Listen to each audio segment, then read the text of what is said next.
That word indoctrination, if you look at what they're being taught in British schools, taking that from kindergarten to your master's degree. Well, as is well known about me, I'm a person who applies logic and reason to every single thing that I do. But I have experienced joy and wonder at times from misunderstandings or lack of information. I'll give you an example. For instance, I used to be a big fan of the action movies as a boy, things like the Rambo.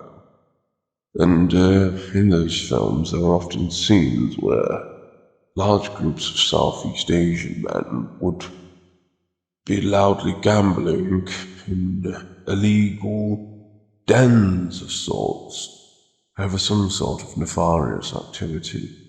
And they would wave huge walls of cash, and I would think, wow, who are these guys and where do they get all this money from?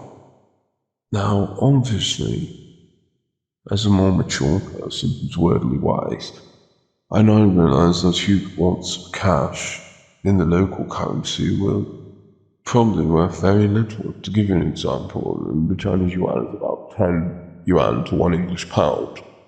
If those wads of cash were consisting of fives, they were maybe holding 500 at a time.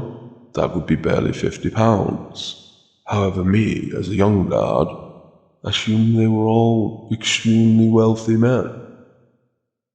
So it just goes to show you that you can sometimes find joy from what I would describe as sheer ignorance. Although I must admit that I do still find an appeal in the perspiring masculinity of an illicit underground Asian cockfight.